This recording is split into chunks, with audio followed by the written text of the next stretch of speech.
What's up, everybody? So Ryan coming at you from the Natural Remedies. In this one, I wanted to talk about some tips and truths that I have for beginner cultivators.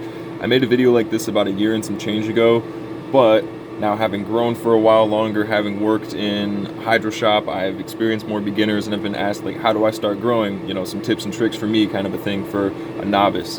And so basically, because of my expansion and experience, I feel as though I'm more capable at actually addressing this topic. So I wanted to revisit it today.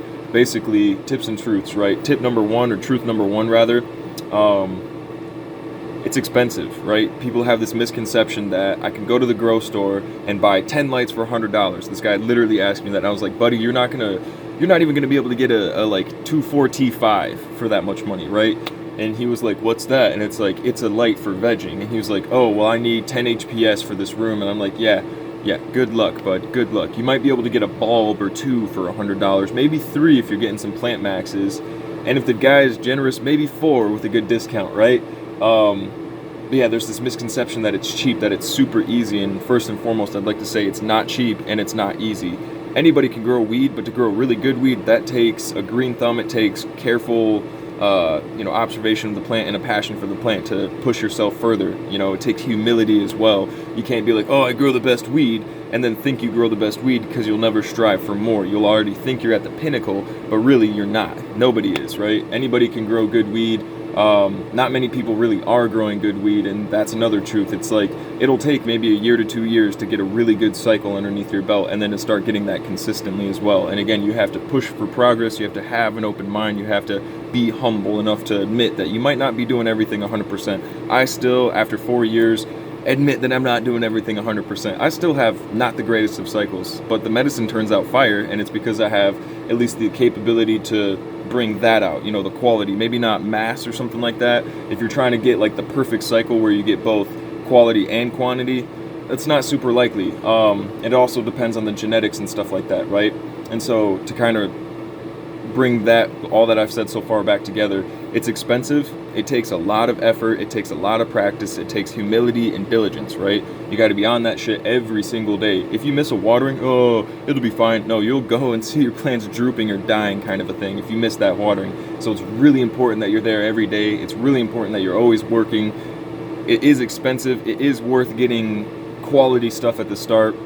I wouldn't recommend getting anything labeled as a beginner grow light or a beginner this and that.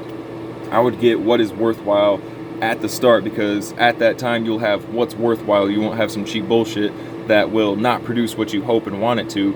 But over time, like if you got quality stuff to start, maybe you don't get the full capability of that light's production, right? Maybe it takes a couple cycles to get everything that light can produce from that light.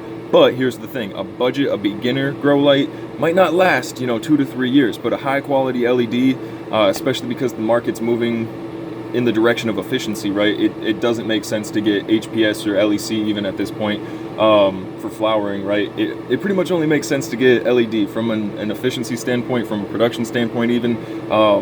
People get the same results with half the energy with LED, right? So why wouldn't you get the higher quality fixture that's going to save you money over the long term, and also in two ways, right? Energy, as well as, well, three ways. First of all, you're using less energy, but you get the same results. So it required less inputs to get the same results. So you're getting ultimately more from it.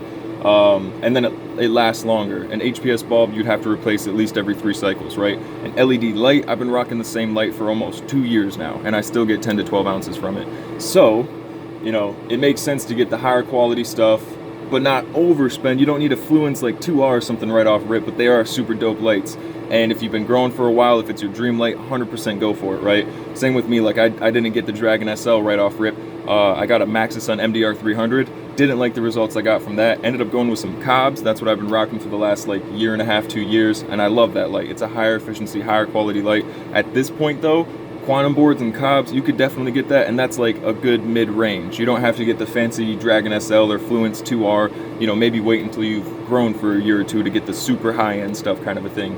But hopefully that gives you a good idea of what to go out and get.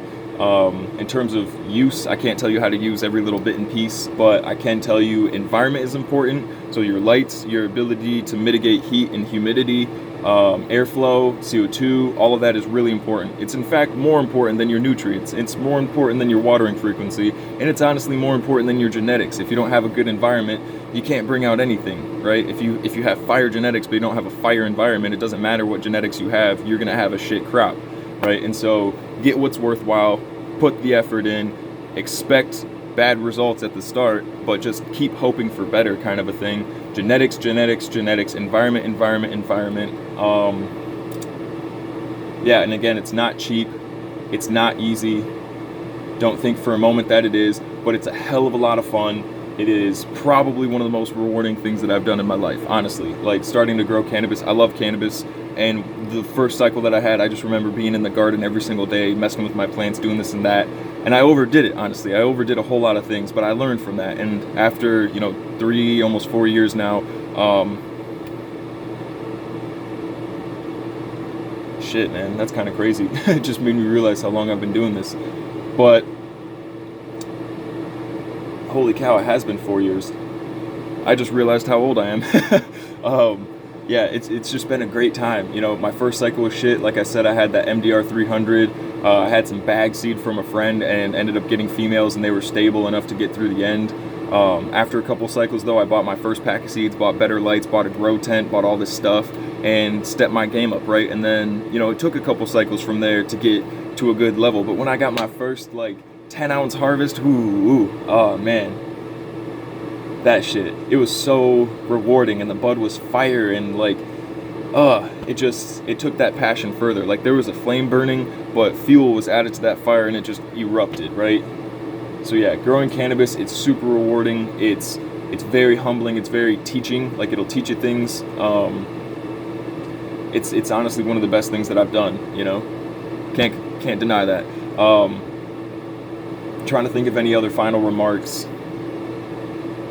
Saturate yourself with information, but don't listen to everybody, and also take things with a grain of salt. More so, take things with a grain of salt. It's like somebody could tell you something, and that might work for them, but it might not work for you. Not everything is going to work in your specific application. You don't, if you were to take everybody's secret sauce and put it together, you're just going to have a hodgepodge of bullshit, right? It doesn't work that way. Taking, this PK and this PK and this PK and this PK and this PK because 5 people have said, oh, I get good results from each individual thing, or 4, however many PKs I said, right? But it's like, if you keep taking bits and pieces and bits and pieces and more bits and pieces and throwing it all in the same pot, you're going to end up with a lockout, more than likely, right? And so less is more. Take in information as much as you can, but take it with a grain of salt, right? Experiment, try new things out. Again, don't get stagnant. Don't think what you're doing is the only way, is the best way, because it's probably not. In fact, there are bajillions of ways to grow, and there's a whole lot of strains, a whole lot of expressions, from cannabis. It's a very versatile, very varying plant. It varies all the time, man. You could even cut to cut, cycle to cycle with the same plant. It could be different in morphology and overall, terpenes and cannabinoids, right? So yeah, just keep on staying passionate, curious, looking into information, get good stuff off rip. It's not cheap, it's not easy. Don't stay stagnant. Genetics, environment. If you don't have a good environment, if you don't have a good setup around your plant, you're not going to grow a plant, right? Because the world is happening, and then everything that's alive happens because of all of the processes, because there's nutrients and water available, because there's sunlight and airflow. I could take a seed, flick it in the ground, and because the world is what it is, a plant would grow. And so what you want to do is set up your tent to grow a plant, right? If you're growing in soil, you're not growing a plant, right? You're growing soil in an environment that produces a plant subsequently because you put a seed in it or a plant in it, right? And so to reiterate, in an organic system, right, if you put a seed there and just keep watering it, the plant just happens. And that's what I mean by set up your environment such that the plant can just happen. Set up your soil so it's rife with life, full of nutrients, and then have an environment that is conducive to grow a plant. And again, you're not growing a plant, you're just maintaining an environment and maintaining a substrate. The plant just happens because you put a plant there, you put it there, and because everything is right around the plant can grow. So research environment, research, nutrition, research watering frequency, stuff like that, soil composition, and then you'll be really good to go, right? And then final remark, less is more, right? Less is more in terms of what you do to the plant. Set up everything around the plant as best as you can, but what's going on with the plant, like I said, don't take everybody's secret sauce and put it together. You're going to end up with a lockout. That's kind of what I'm talking about. Less is more. Don't just bog your plants down with nutrients. They probably won't like that. It's not like a bodybuilder, and even bodybuilders can take a lesson from plants, like, overdoing it with nutrition. That's probably why they have like super hard poo, but we'll not dive into that. I hope you guys enjoyed this installation though. I hope you got something from it. Hope you all stay high, happy, and healthy, and until next time, peace.